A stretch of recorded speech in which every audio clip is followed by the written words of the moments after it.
What's up, heathens? How y'all doing? I'm the Godless engineer, and I critically analyze apologists' claims to give you the best arguments and information so that you can stand up and use your voice. Today's video is from the line. We're going to be hearing from a caller that's decided to call in and try to prove either God to us or some other kind of crazy idea. So, if you want to fuck around and find out how crazy this call gets, then please stay tuned. I'm going to jump right into Robert, pronouns he, him, calling him from wiggly armpits and or Washington, who's a theist / creationist, it says here, wants to talk about abiogenesis and oxygen. Robert, you were on the line. How are you doing today? Hi, Forrest. Yeah, thanks for taking my call. So my question, I'm glad you're willing to talk about abiogenesis because evolutionists generally don't know what's going on with abiogenesis. And so my question is, when we talk about, the ability from molecules or chemicals to create life, all scientists, they basically say that due to oxidation, you can't form life in the presence of oxygen, right? Yeah, it's difficult to, sure.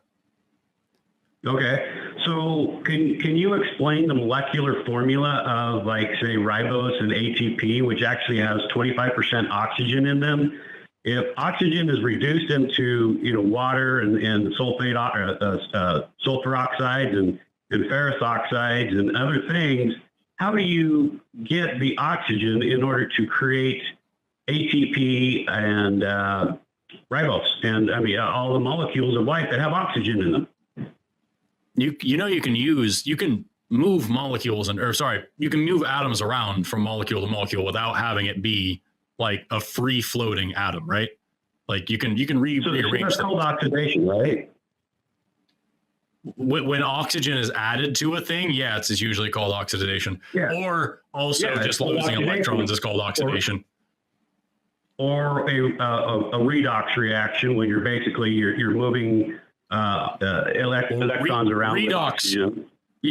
Yeah, so oxygen isn't necessary for redox. Just means moving electrons around is basically all that means. Reducing is gaining oxygens. Reduction regain. Sorry, gosh, got me all tangled up here. Reducing is gaining electrons, which sounds weird, but it's reducing in charge because the electrons are negatively charged, whereas oxidation is losing electrons, which is because of the history of the word. So yeah, what I'm saying is, like, you can have oxygen in a molecule without necessarily having free floating oxygen to produce that molecule. So like oxygen is very, very rare in the universe. Like free floating just by itself, oxygen is very rare in the universe. There are very few, very rare, very specific ways to make free floating oxygen abiotically. When life started on this planet, hold on there. When life started on this planet, there wasn't any free floating oxygen. And the first life wouldn't have used oxygen as a resource that way. The way that we got so much oxygen in the atmosphere on this planet is about, I want to say two and a half. Stop you right there, Forrest. I'm not talking about metabolism and oxygen necessary for the use of metabolism. I'm talking specifically about the molecular makeup of what the molecular formulas are, right? Yeah.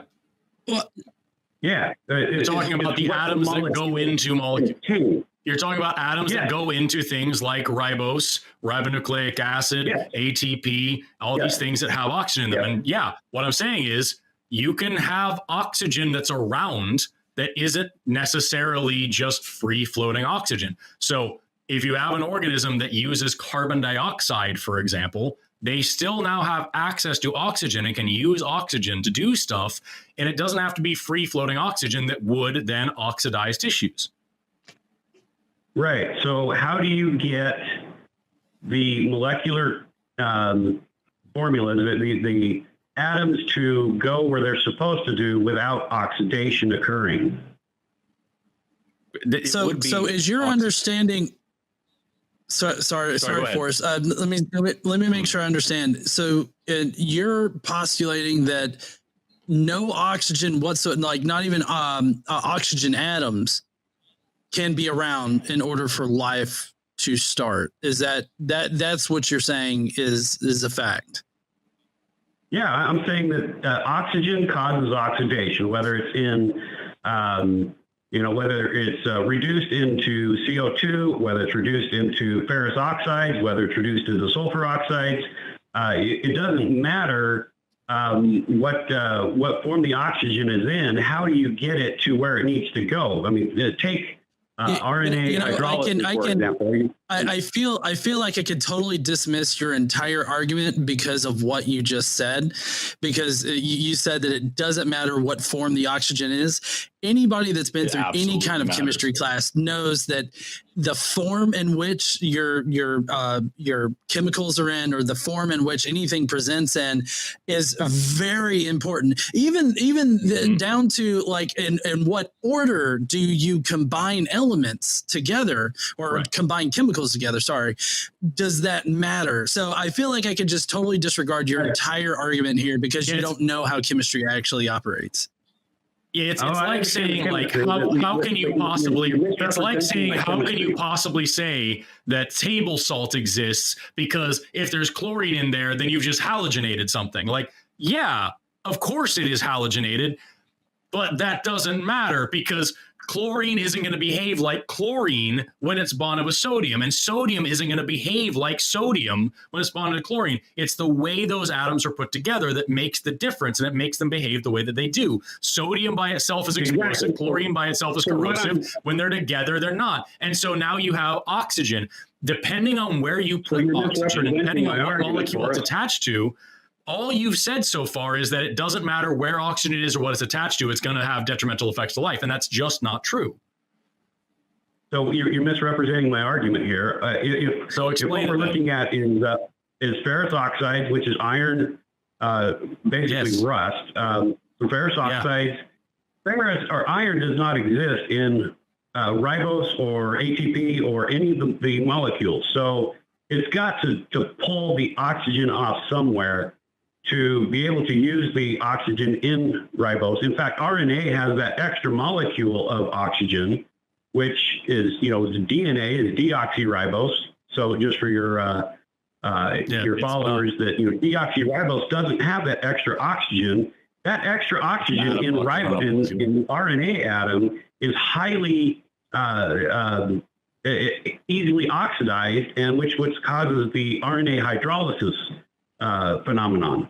So what happens is, even adding water, like that's not okay. RNA hydrolysis is a real thing. If you look it up, RNA hydrolysis. I didn't say it wasn't an oxidation reaction. Okay, it's basically an oxidation reaction which splits apart an RNA molecule. And it's the same way that you break down a protein, and the same way that you break down fats. Most macromolecules are held together by dehydration synthesis. They're formed by dehydration synthesis, and they're broken down by hydrolysis. That's just adding water. So, there's oxygen involved, but it's the same. Again, what you're missing is that there's oxygen in all sorts of different things. That doesn't necessarily mean it's always going to behave the same way. Right. Let me ask you this, there, Robert. Does water exhibit all the exact same properties as, let's say, O2, like pure oxygen? No. So okay, there you go. No. There's your answer. It definitely matters in what form and what configuration it's in. See, that's just it, is that water will actually go in and assist in the RNA hydrolysis, because it is a hydrolysis reaction. So it splits apart RNA. So what I'm saying is, how do you build up RNA when it's constantly being torn apart? Oh my God, dude. RNA RNA breaks down way faster than DNA. Yes, it does. And there's a few reasons for that. But that doesn't really matter to the beginning of life, because RNA today serves 1,000 different purposes in every living cell. In your body, RNA is doing a million different things. It's not just a genetic carrier model, or an information carrier. It's not just genetic material. It's also a catalyst, and it also has 1,000 other jobs. It makes certain organelles. So, like, yes, it is less stable than DNA. That's why DNA evolved, because it's more stable in the long term. What does this have to do with abiogenesis? You're stating assumptions here. You're stating that DNA just all of a sudden evolved. How do you get DNA if you can't even form RNA? Because RNA is so unstable that it can't evolve in the first place. You can form RNA. We've watched it form. What are you talking about? See, is that the fundamental? You haven't watched it form from the molecules, or I mean, from the yes, atoms. You have. You can't even get okay, ribose. here's ribose. Yes, you cannot even form ribose, dude. We have seen, so here's some facts for you. We have found every single nitrogenous base. All 5 of them, adenine, thymine, guanine, cytosine, and uracil. We have found all 5 of them on asteroids and shit, in space, and on meteorites that have fallen to the Earth. These things self-assemble in space. Molecule. And you're going to have to let me finish a sentence someday. You are going to have to let me finish a sentence if you want to have an argument, dude. We have found all of these molecules self-assembled, and there was just a paper published, I think it was either at the beginning of this year or late last year, that showed oligoribonucleotides, RNA polymerizing by itself under the presence of like really mundane minerals. So yes, we have seen that all of the building blocks of RNA can self-assemble, and phosphodiester bonds can form, and RNA can polymerize to form oligoribonucleotides by themselves. And we know that because RNA is a catalyst as well as genetic material, that it can catalyze its own biochemical reactions. We've seen it self-replicate in the lab. We've found it self-replicating in nature. We've found it coding for things that allow it to self-replicate better. It can make its own enzymes and then use those enzymatic reactions to better propagate itself in natural settings. So like, yeah, we've never watched a bunch of random atoms self-form into RNA magically over the course of an afternoon. That's never happened. It's probably never going to happen because of all the reasons we've talked about today. But we have, if there was like 5 theoretical steps here, we have like 2, 3, and 4. We're just not at the ends yet. And you're sitting here saying, well, you can't find this one itty bitty bit, therefore you don't know anything. And that's not how science works, and that's not how thinking works. So you're telling me you've actually found ribose in asteroids? Does it matter compared to everything that we just covered? It matters. You cannot produce. You cannot form ribose. You cannot form. Robert. Yeah. Robert, can you please explain to me, like I'm 5, what about oxygen would prevent life from forming? Like, just oxygen, an atom that's in a mixture of other atoms or in whatever primordial soup that life formed in. Like, what about oxygen, specifically the atom, prevents life from forming? Also, I just want to throw out there, I literally just Googled it, just to be sure, just to be extra, because maybe I'm wrong, right? I literally just Googled it, and one of the first things here is an article from NASA about how they found ribose in space. I don't know what to tell you, dude. Okay, I will look that up. Great, should have done that before the call. It's something that that have not been able to replicate in the lab. Okay, doesn't matter. Theoretical model. That doesn't matter. If we don't know how to make. It doesn't. We don't know how to make enantiomer amino acids in a lab either. We don't have an abiotic way to make all left-handed amino acids in laboratory settings. And yet, we do find them all left-handed when we find them in space. So there is an abiotic mechanism. We just don't know it yet. So it doesn't matter that we can't do it in a lab when we found it in nature already. Clearly, there is something going on that's causing it. Can somebody go to space and find it? Do you know what a probe is, dude? We've got freaking data on like what's going on in comets in the Kuiper belt. Nobody had to go up there and collect a sample. Also, meteorites exist. Yeah, you do. I don't necessarily trust anybody that just, oh yeah, we found it. You know, that's not evidence, dude. That is not evidence. So Google it. Check to see how they did it. Like, I learned this crap in 1000 level astronomy class. Like, that's the thing. Even if, I'm sorry, John, you go ahead, because I've got more to say, but I've been talking for a long time. That's fine. I was wondering if Robert can explain to me, like, I'm 5, what about oxygen, just like O2, pure oxygen, what about it? What characteristic of it, what does it do that prevents life from forming? Well, not O2. It's just plain or pure oxygen. It causes oxidation, which can be a very violent reaction when we get with combustion, and it can also be a very slow reaction with rust. So oxidation prevents. That's violent either way. What? I don't see how any of this prevents life. Like, I don't see how any of this prevents life from forming. You're just explaining to me, like, what those processes are and not how they negatively affect the ability of life to form. Okay. All science, all papers that I've read say that oxidation prevents life from forming. That's why Stanley Miller took oxygen out of his.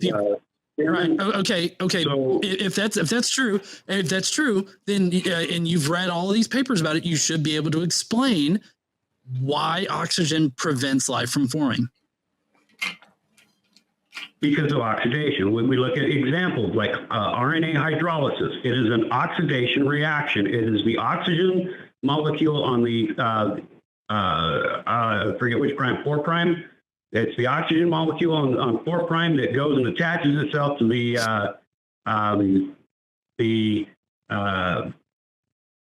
phosphorus. I'm forgetting the actual terms. But when you look at an oxidation reaction, let's cover this. Let's just cover this really quick. Let's cover where we're at really quick, if we can. Robert, let's just cover where we're at currently, at least in my understanding of this conversation. One, you don't know that the form in which compounds, present in or exist in affect the chemical reactions and how atoms form bonds and all that. You don't know that. You don't know how oxygen actually prevents life from forming, as you claim. No. I mean, these are just things that were demonstrated in the call.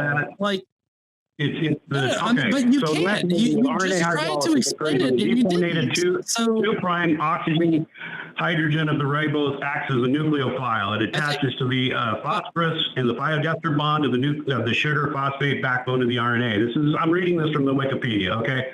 I mean, I've studied this stuff just because I don't have it on the top of my head. It doesn't mean I don't so know. Well, we went to the Wikipedia to prove it. So let's just pretend for a second. Let's just pretend for a second, Robert, that we don't have an answer. Like, because we fucking do. But like, just for a second, let's just assume we have no idea where RNA came from or how it works. All we know, we've just woken up and it's the 1700s and we have no idea what RNA even is. And we don't know what's going on with life or how anything formed or where anything come from. We have zero clue about any of this stuff. And as far as we know, it's impossible. How does that get us to a God? Basically, because atheists believe that there's either, there's only 2 options. There's either supernatural creation or there's a natural creation. If we take the natural solution, the natural origin of man, or abiogenesis, and if it is disproven, if we can falsify abiogenesis, that leaves creation. It leaves the supernatural. Nope. That's the only thing left. If we take away the natural, the only thing left. Because there's only one natural solution. What if it was a different? We don't have multiple natural solutions. If you take away the natural solution. Look, if he disproves abiogenesis on this call, magic is possible. Okay.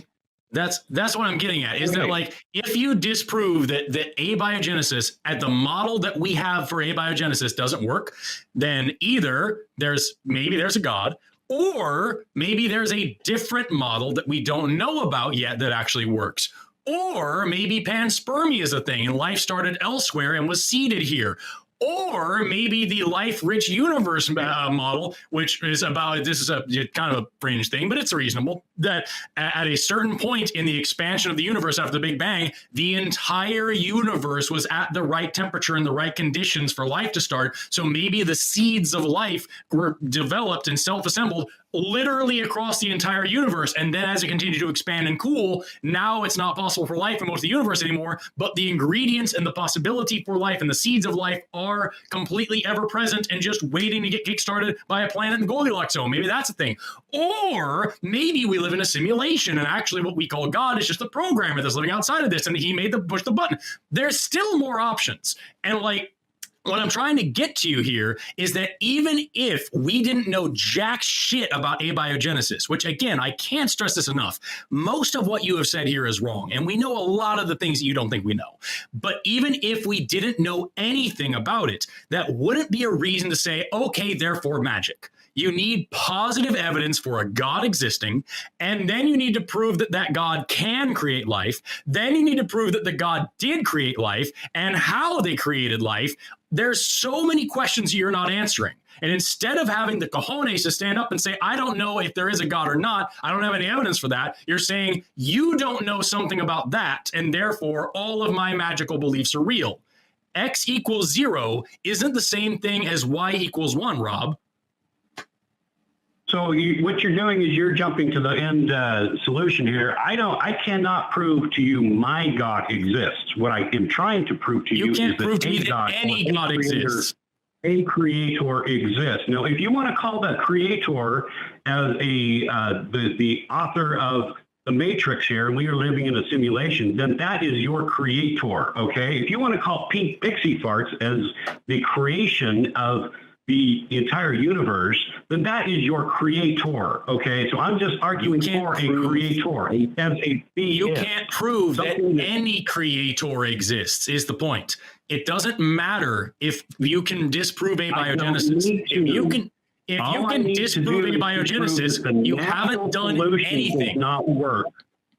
Even if you could prove abiogenesis, you would have disproven one natural solution. One naturalistic explanation. There could be another one. So again, even if you could debunk everything we know about science in its entirety, you would not have done the first thing to give evidence for a creator. Just because this doesn't make sense doesn't mean this other thing does. X equals 0 is not the same as Y equals 1. Sorry, I muted him. I was more interested in what you had to say. Yeah, I've got him back. Panspermia. Hey, Robert, can you tell me another natural process in reality that requires a God in order to operate? Am I still on? Yeah. You're still on. You're back. Okay, I heard a beep. I'm sorry. So can I tell you another process that requires God? Actually, I can't, because once God set up everything, it's all self-reliant. That's what life is. That's called deism. So basically, what I feel like what you're arguing now is that this supernatural entity, magical wizard in space, let's say, created the universe, set all of the laws in motion, and then just let it go. How can you reasonably prove that God, that type of God exists? If God has created this universe to just operate naturally, how can you actually prove that God was needed for the universe to even be here if it all just works naturally? Because it didn't have a natural beginning. It did not have a natural start. It had to have come from a supernatural creation of some kind. I can't prove to you what that creation is. Question. Okay, I can't prove to you question. what the creator is. But as long as if we know that it's not a natural solution, then it requires a supernatural one. So here's a question for you, Robert. Hypothetically, if I were to prove everything you said wrong in front of you in a way that you would actually give a shit about, if I were to show you in a laboratory, I pull out a big old Erlenmeyer flask and I dump some shit in there, and I from random ass atoms I develop all four major macromolecules of life, and they self-assemble and they self-elongate and they form together and they make a bacteria that crawls out of the thing and evolves into a human in front of your very eyes. It's all the most fantastical thing. If I could actually show you that all of these things can self-assemble that way, would you become an atheist? It's not a yes or no question, because God can still exist even alongside the natural formation of life, abiogenesis. And there it is, Rob. Thank you so much. No, that's it. Thank you so much for being incredibly honest. That's exactly what you were supposed to say. You don't actually give a shit. You don't care whether or not these things can happen naturally. You just found a thing to argue about. Because even if you just said, even if it could happen naturally, then God does it that way. God allows those natural things to happen. So you're sitting here saying there's no way that this can happen naturally, therefore there's a God. But if it does happen naturally, that's God too. It doesn't matter. You're misrepresenting me again, Forrest. You are misrepresenting me. What did I say that's wrong? What did I say? What did I say is wrong? The teapot floating around the teapot floating around Jupiter argument. Can you prove to me that the teapot doesn't float around Jupiter? Exactly. So you can't say that any natural thing isn't God, therefore it might be. And if you can't explain it naturally, then it's absolutely God. And if you can explain it naturally, that's the way God did it. God set it up that way. You just did the thing that we were joking about at the beginning of the show, dude. Not what I'm saying. Yeah. No, that's not what I'm saying. No, explain how I misrepresented That's exactly what you said. That's exactly what you said. How? Because from what you said a second ago, and just yes or no, did you not just say that if abiogenesis is how life started, either here on Earth or elsewhere in the universe, then that was still God? Is that not what you said? Or that it could possibly be God, is what he just said.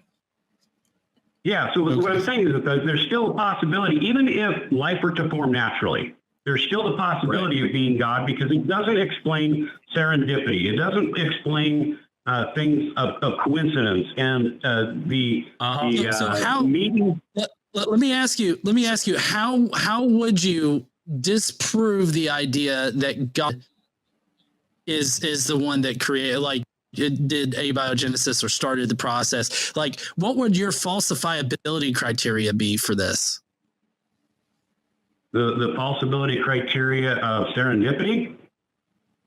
No, the thing he just said. What is your way of falsifying the idea that God caused abiogenesis? If I could prove abiogenesis to you, if I could demonstrate it in front of you, how would you go about proving that God wasn't involved? Oh, no. If you could prove to me that life could get started, if you could take molecules to man, the atoms to man, going step by step, not by taking, not by saying, okay, I'm creating these amino acids, and therefore, no, you've got to go from the atoms to amino acids to RNA to DNA. To the formation. None of that is abiogenesis, and also amino acids don't make RNA. Just throwing that out there. No, you're correct. The nucleotides, the nucleosides, the ribose. You can take all of this and start with the atoms themselves. I will admit that God had no. What? So that's not what you just said a second ago. But okay, so you're saying if I could do I'm just going to repeat myself a minute ago. If I could bring out a big old Erlenmeyer flask, dump a bunch of atoms in there, and demonstrate from completely naturalistic means that those atoms self-assemble and then make all the macromolecules of life and then become a living thing, would you then become an atheist and say there's no way God's involved in this? I would say that, no, see, but that's just it. I would say that you're not proving that God doesn't exist. I would say that there's no way that God's involved in that. So I could be honest and concede that God did not help to create life, but that does not prove that God does not exist because of things like serendipity and coincidences. Right. So this, and again, you did a different thing this time, but you still did a very similar bullshit argument. You picked up the goalposts and ran somewhere else with them. Is that you called in to say you can't show me these things can self-assemble. And I was like, yeah, we can. And I showed you that we can. And we had this whole back and forth about it. But now you admit it doesn't fucking matter if we can, because even if we could, there's some other thing that you think we can't explain. Some other thing that God must have been involved in. It doesn't matter to you. And I guarantee that if we could find every single bit of explanation about every single thing, if we had a mathematical formula that proved serendipity and coincidence and all the things and showed how they all work, if we had a chemical formula for every single thing you could possibly perceive of, then you would just say that's so very intricate. It needs a God to create it, and you can't prove God didn't do it. Like, that's the thing, dude. All you're it doesn't doing is linked to the accident of the gaps. You're saying accidents did it. You're taking away God and you're replacing with accidents. Accidents did it. No, I'm That's not. exactly what you're saying. You're going to a fallacy that, you're replacing the God of the gaps fallacy with the accident of the gaps fallacy. No, I'm not. I haven't said anything was an accident. Nothing that I've said in this entire call has been accidents. All of it is like chemical laws and physical laws. These things operate under the laws of chemistry and physics. All of life does. So these are things that can naturally happen. The laws of chemistry and physics. Did you just say all of life is against the laws of chemistry and physics? Yeah, because it's not energetically favorable. Are you pulling second law of thermodynamics right now? Potential energy, yes. Potential energy. What has more potential energy, ADP or ATP? Just really quick. The second law of thermodynamics, what's the entire text of that law, real quick? The total minimum potential energy principle is a corollary or a postulate created out of the laws of thermodynamics. I'm not talking about entropy here. This has nothing to do with entropy. This has to do with specifically with potential energy and energetically favorable chemical reactions. So what is more energetically favorable, ATP or ADP? That's not what do you mean by energetically favorable? You mean which one has potential energy? Yeah, which one has more potential energy and which way is it going to go? Are you going to create ATP from ADP in a natural environment? Yes.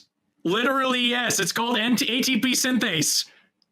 There's an enzyme that does that. Yes. Oh, you mean there's a molecule that will add onto it and manufacture ATP? Not in a prebiotic environment where you don't have those enzymes. Do you understand how big the ATP synthase enzyme is?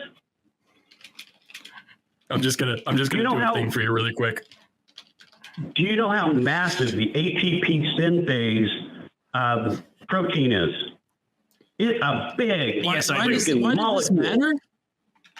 Why does this matter? Like what? I'm sorry. I'm a software and computer engineer, and not like a chemical engineer or an evolutionary biologist. Why does this matter? Because the ATP synthase is a structure that basically takes ADP and combines it to adds energy to create ATP.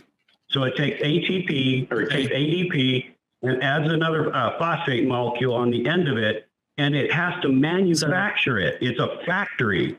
It's a massive protein. You don't just get ATP synthase. You say manufacture, but I mean these are just things that form in nature. You're trying to make it sound far more designed than it actually is.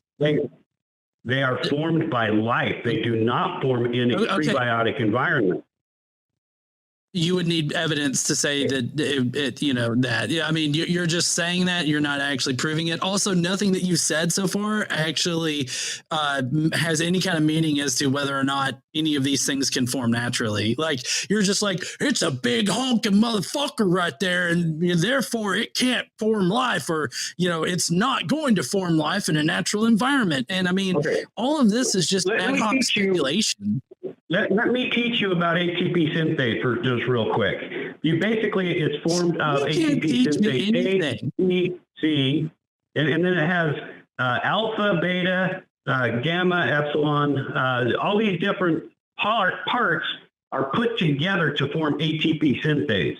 All these different subproteins are created to form the massive protein called ATP synthase. Now, if you were to take just ATP synthase a single peptide bond of around 300 amino acids, it would take you, and it has the same probabilities of trying to win the Powerball lottery every week for a year. If you played the Powerball lottery every week for a year, you'd have to win every single time. And did you know that if you put a tornado through a junkyard and it made a jet engine, that's like life to the thing. It's the same thing. I just Googled some stuff just for funsies, and I found like a couple of papers immediately about how you can generate ATP without ATP synthase and without a mitochondrion, and I found like some stuff about like early life and how they use proton gradients like ATP synthase.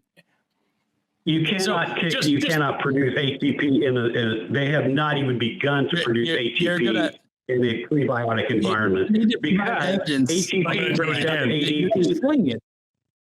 You're just saying it, and you're not actually proving it. Like, you can't explain in simple terms why that's impossible. You can't explain in simple terms why oxygen prevents life, and you can't explain in simple terms what would your idea on creating everything. What ATP is? ATP is the chemical reaction that basically creates all of the other reactions. It takes ATP. It's not a reaction; it's a molecule. It's a molecule that when it breaks apart, it releases enough energy to combine other molecules together. It is the energy, it is the battery of life. That basically, you cannot form any other molecules without ATP, because when ATP breaks down to ADP, it releases the energy necessary to combine and form the other molecules. So without ATP, you're not going to get any other molecules. And you're not going to form. I just double checked something that I learned. In like undergraduate cell bio that I wasn't sure about. I wanted to double check, but I just double checked to make sure I got the words right. Substrate level phosphorylation is the direct formation of ATP or GTP by transferring phosphate groups from high energy compounds onto an ADP or GDP molecule. You don't need ATP synthase for it. You don't need a mitochondrion for it. It just happens, again, by following basic chemical laws. No, they have not done that.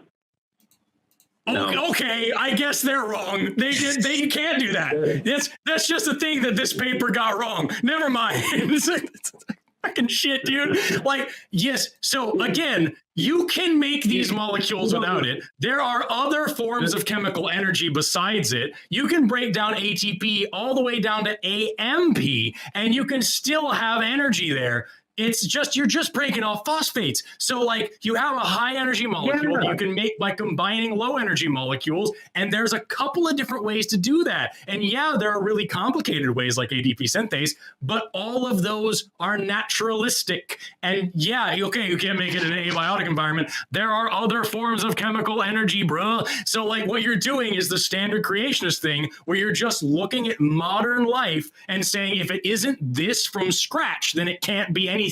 And that's not how abiogenesis or evolution works. Also, I feel like I need to explain this. Abiogenesis and evolution are different things. You've conflated them like 3 different times in this call. They're different things and they do different things. So like, I don't know, man. It sounds to me like you listen to like William Lane Craig or Dr. Tour or something like that, or some of these other people that like grossly misrepresent science in order to make a bad creationist argument. And then you called in here like, here's some words I learned on Wikipedia. That means that God's real. And not only have you not demonstrated any scientific like reality here, but again, as I said earlier, even if I agreed with the stuff you were saying, none of it would be a good argument for God, because X equals 0 isn't the same as Y equals 1. No, I understand that. That's why I'm not trying to prove my God. I'm trying to prove a creator, a supernatural. It doesn't matter what you're talking about. You can't prove a creator by not. You cannot prove a creator by trying to disprove naturalism. That's not how that works. Even if you disproved everything we know about the natural world, it would not prove a creator. You need positive evidence for the claim you're making, not negative evidence against a different claim. That's not how science works. So just real quick on ATP, it has a half-life of like 2 seconds. So you're not going to get any buildup of ATP, okay? And no, I didn't just learn this from James Four and I'm actually, I've read hundreds of papers, literally hundreds of papers on abiogenesis. Hundreds. And you didn't know that we found ribose in meteorites. Hundreds of papers, and yet you don't know how that we found all these things and why they matter. Yeah, I am not accepting that we found ribose in meteorites. I'm not accepting that, because we can't even begin to create it here. And I'm just going to throw it in the chat. When you're talking about what form of ribose, there's 8 different forms of ribose, and only one is correct. So you're talking about isomers right now, like that, like yeah. Oh my God, you're talking about isomers right now. When you started this call by saying that it doesn't matter what form oxygen comes in, it's still oxygen. Are you kidding me? That makes no sense. Yeah, I'm talking about ribose isomers when you have 8 different isomers that you can create, which you can't even create them. You can't even create the isomers. That's my point. You cannot get it in a lab. They're so far away. Yeah, no, they're so far away. We have no idea what's on the other side of the solar system. It's so far away. We have no way of knowing what's out there. Spectrometry isn't a thing, and probes aren't a thing. Of course. I just put it in the chat. I'll read it here. This is from this article. First detection of sugars in meteorites gives clues to the origin of life. It's from 2019. The team discovered ribose and other bioessential sugars, including I'm just too far away from me in too small text.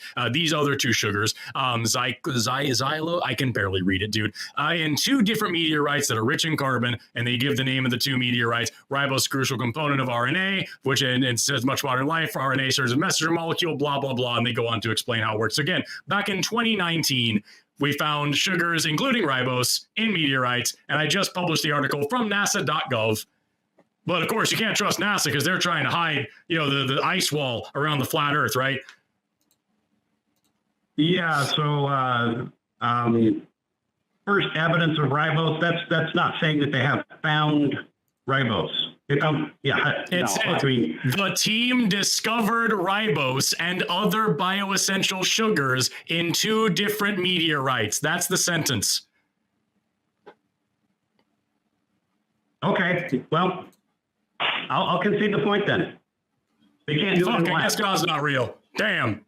Oh, no, they can't do it in a lab. That means God is real. Shit, never mind. Sorry.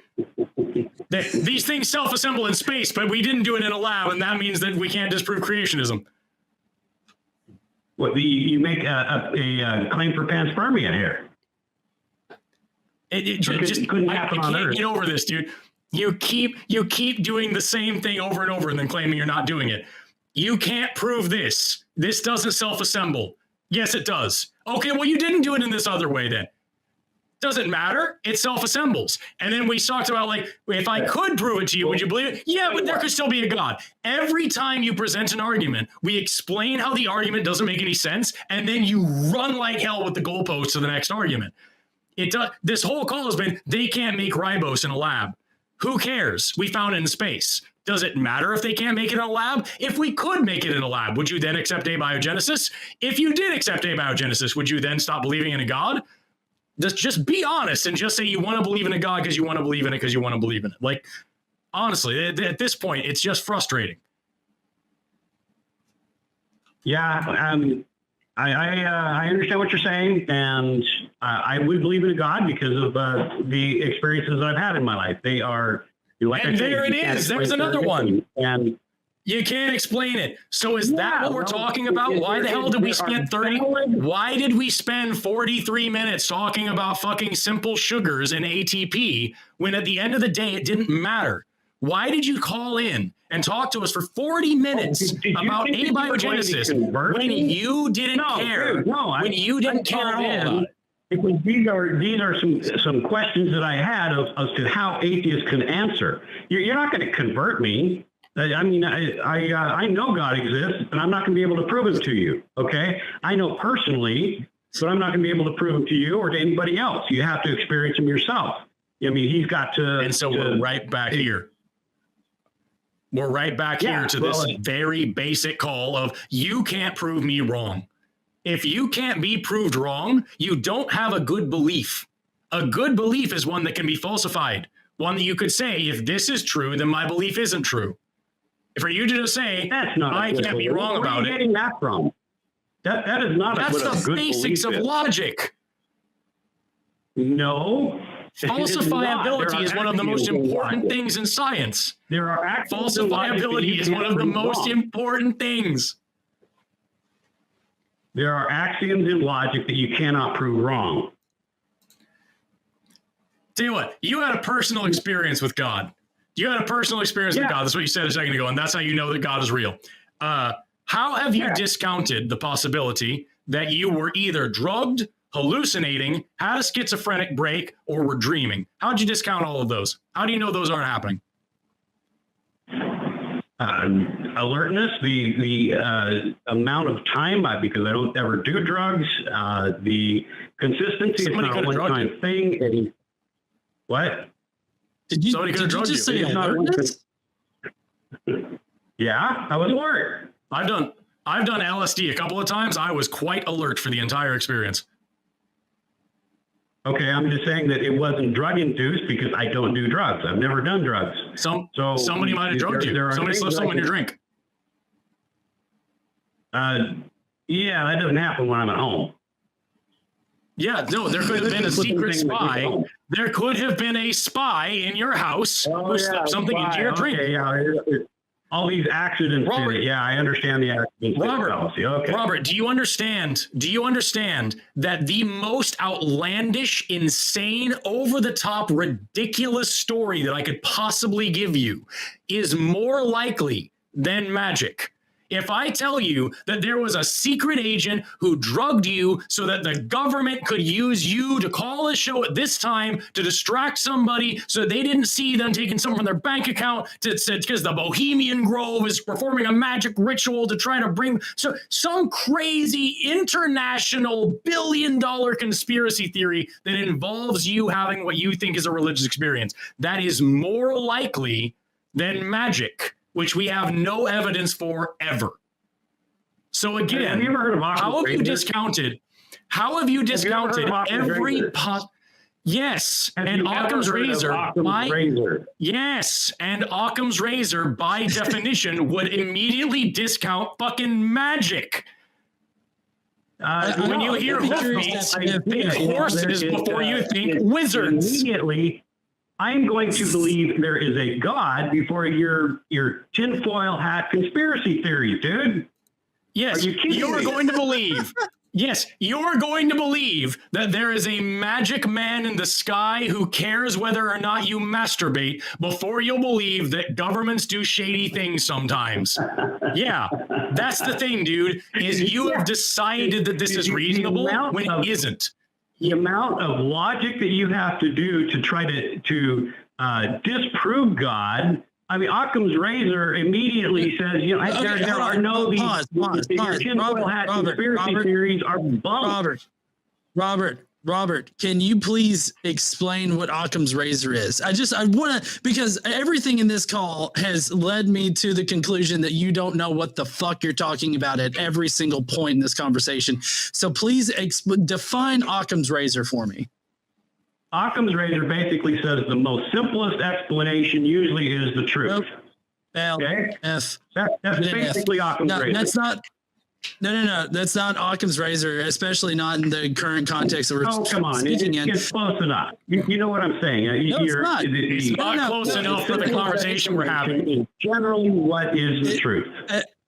No. So you're missing some Occam's keywords. razor states that the hypothesis with the least amount of ad hoc like things that you're adding onto it assumptions. Thank you, Forrest. Assumptions that you're adding onto it.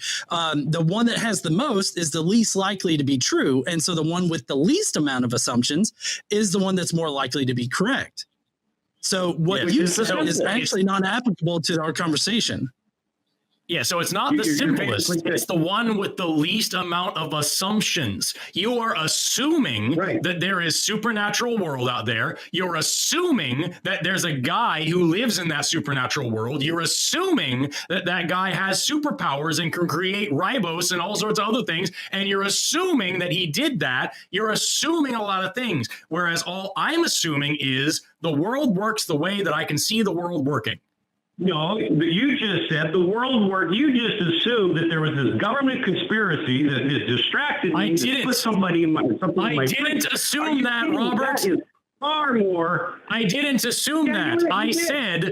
I said that the most extreme, ridiculous, over-the-top conspiracy theory is more likely than a god, because I don't have to make any assumptions with that. I know the government's real. I know drugs are real. I know spies are real. I know international conspiracies are real. I know shady shit happening for stupid reasons are real. I know things like MK Ultra are real. I know lots of things that involve that story that are real. So I don't have to make any assumptions. I can say all these things actually exist, and maybe they did that. And as stupid as that would be to believe, it would be worlds more likely than a god did it. And I have to assume there's a magical realm with magical creatures in it and a magic man in the sky flying around like a wizard who created life because he just wanted to, because he's a cool space wizard like that. Those are more assumptions than some crazy fucking thing. Or you had a carbon monoxide leak in your house and you hallucinated. You had a psychotic break. You went crazy for a brief second, because that happens sometimes to some people. Any other thing, you were dreaming and you didn't know it. You thought you were awake when you weren't. You've convinced yourself it was real when it wasn't. You've decided that you want to believe something. You had a traumatic event in your past. You're trying to cover up with this God belief. Any of the more reasonable things that we know happen to some people, any ridiculous, crazy, unlikely thing, if we know is possible, is more likely than a God, which we have no evidence for whatsoever. So how is that more likely than a god?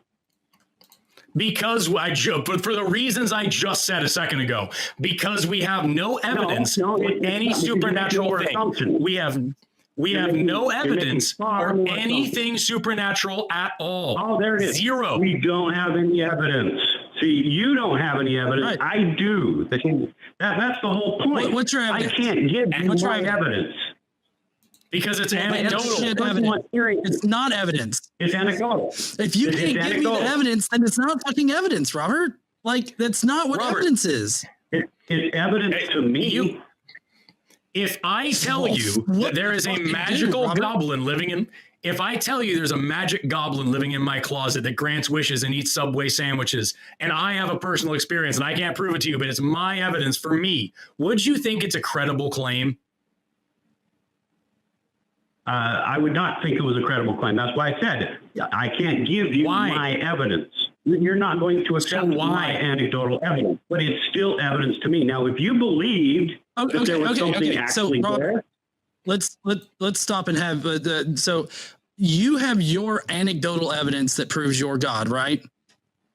Yeah. Muslims all over the world also have anecdotal evidence that prove to them that, Allah, the Abrahamic version of God for Islam is real. So I'm just kind of curious, how does your evidence differentiate from theirs in that yours is the true one? Okay, now you're changing the argument here because I'm talking specifically about a creator. When now you're asking what kind of creator, and that's how where you get into. No, I'm not asking what kind of creator. No, listen to the words that are coming out of my lips. Okay, listen to the words that I'm saying here. What I'm saying is I want you to differentiate your anecdotal evidence from the anecdotal evidence that people of other faiths have that prove to them their God is real. Can you differentiate between those two things? No, because it's the same evidence. That's my point. Is that they are getting evidence from the creator. Yes, thank you for demonstrating why anecdotal evidence doesn't mean shit to anybody. Why aren't you, when you called in to talk about science at the beginning, for whatever fucking reason you did, when you called in to say, I've read all these papers and they all said these things, would you have believed any of those papers or taken them any kind of seriously if they had that kind of evidence? If the papers had said, I've never seen ribose happen, so fuck it, I guess it doesn't. Or like, I have a personal experience with ribose. Would you believe me if I had said, I have a personal experience that I saw some ribose self-forming? I can't prove it to you, though. I haven't published it. I haven't shown you anything. Why wouldn't you believe anecdotal evidence for anything else? Because when you're talking about creation of ribose, you can be able the scientific method says that you should be able to duplicate that evidence. So my evidence is duplicated. Why is that important? People like Muslims. You just why is it important? My evidence in Muslims. Your evidence for a God. Yeah, I'm asking, why is it important to go by the scientific method here? Why?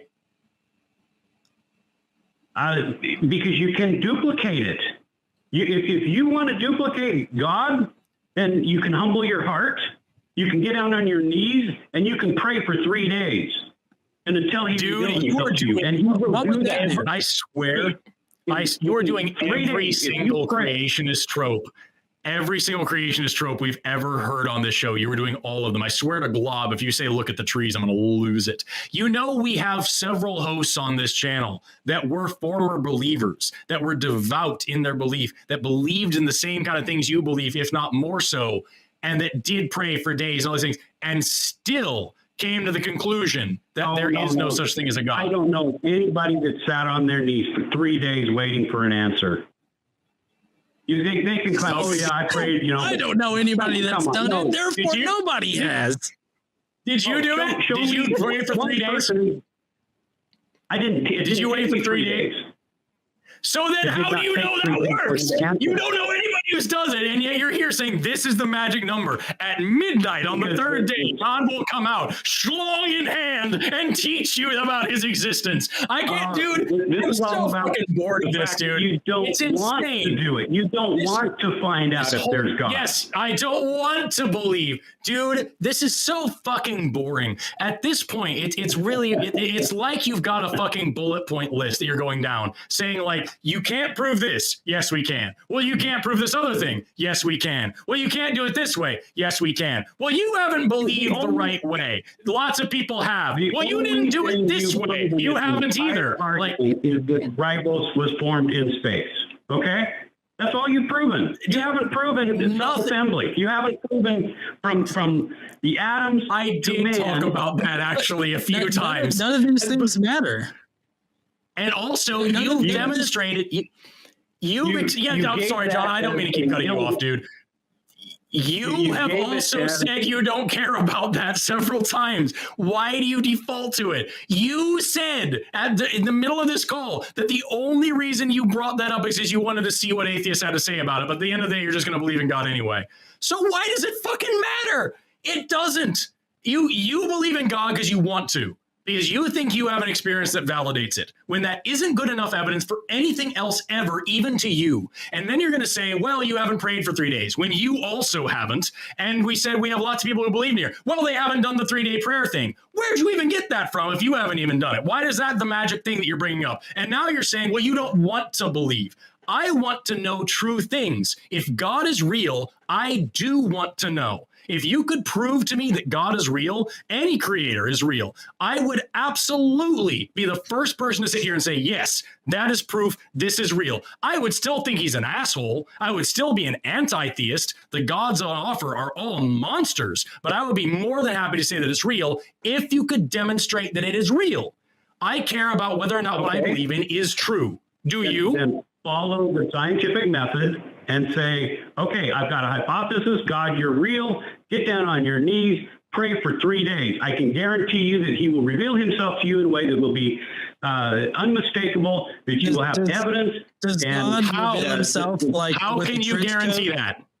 How can you guarantee that? Because it's the scientific method. And the scientific it's not.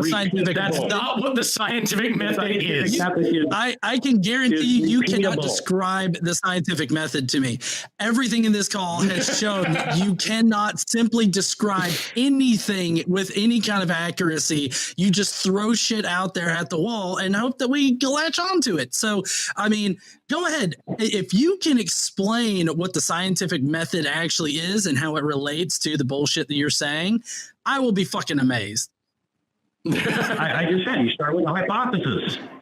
You start with a hypothesis. And then what? There's a few other steps. You're on step 2. You're starting on step 2. Now where do we go?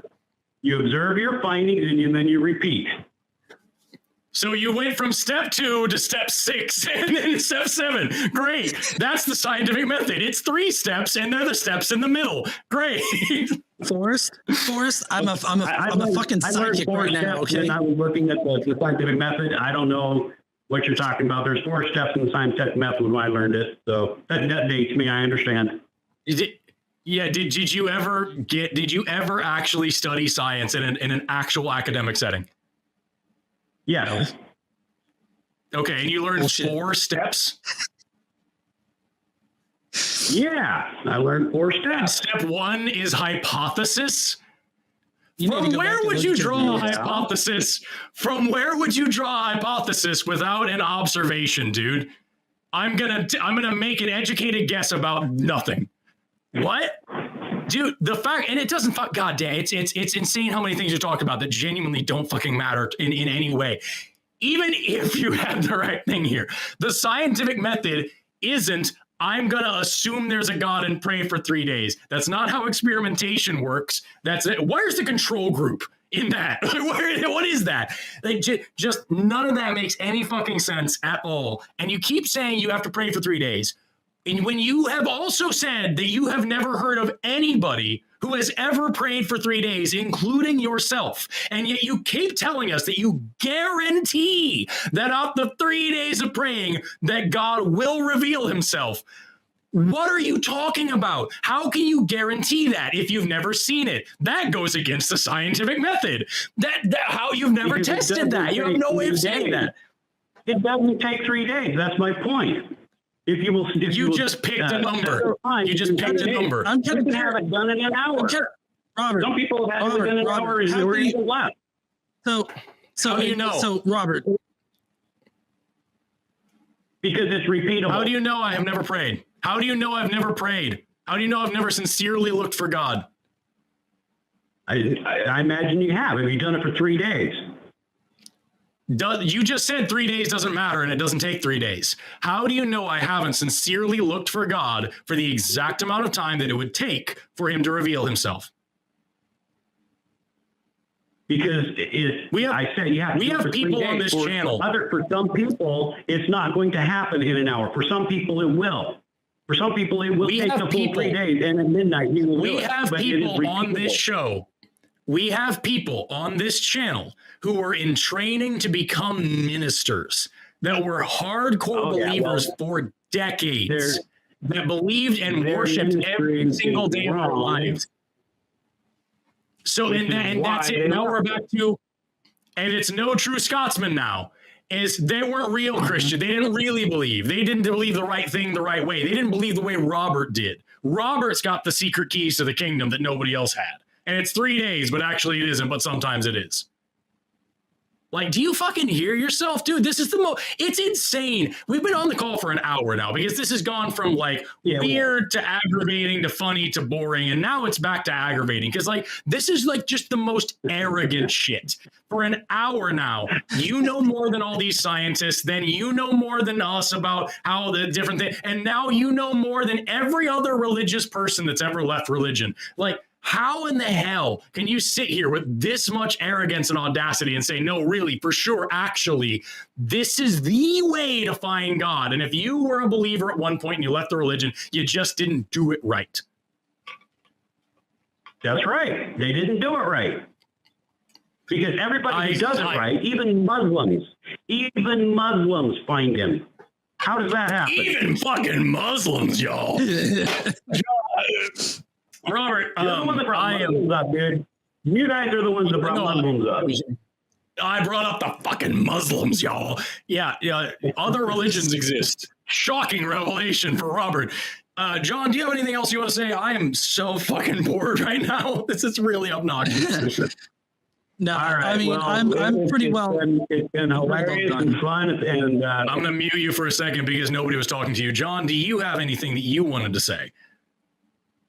No, I mean, I don't see how Robert's really differentiating anything and providing us with any like clear evidence for his God that's not like, oh, well, personally, I feel like he's real. So, I mean, I just, I kind of checked out of having a serious conversation with Robert like about 59 minutes ago. I've been talking for a long time on this call because it was mainly like sciencey shit and abio shit, and like I was kind of going from it. Is there any avenues that you wanted to visit that we didn't get a chance to? You want to revisit and go back to? Oh no, not at all. I mean, I feel like I've got a pretty good handle on Robert, like as far as what his evidence is, what his arguments are. So I don't really have any interest in any other avenues, really. Okay, I'm going to go ahead and bring Robert back on for a second, just to say, Robert, you really need to like look up the things that you're talking about before you talk about them. And if you're actually interested in discussing a God, you need to have more evidence than I felt the thing once or I had a personal experience, because again, that wouldn't work for anything else. If you have a good reason to believe in something, you should be able to articulate it. And like you said, with the scientific method, have it be a replicable thing that we can all learn. Otherwise, I don't think your God is real. And quite frankly, even if he is, he's a dick. So I'll give you the last word. Do you have anything you wanted to say that you missed out on? No, I just want to say thanks for having me on. It's been entertaining. It's been a lot of fun. I appreciate you talking to me. And, I'd say God bless you, but I don't know how you'd take that. So, I don't want your God's blessing because your God is a monster and I don't want anything from him. All right. Take care. Thanks. Bye-bye. Hundreds of papers he's read. Hundreds of papers. Wow. Didn't know ribosome. That was an interesting conversation. Yep. Hundreds of papers. I mean, come on, Forrest. He couldn't define like one particular like concept. Like he couldn't explain them like one bit. So it doesn't really surprise me. Also, the scientific method. Yeah, the scientific method starts with hypothesis, y'all. Just so we're all on the same page. Observation, then hypothesis, then experimentation, then reporting. Then you go on for that. And then you go, he's going to say, oh, those were only 4 steps.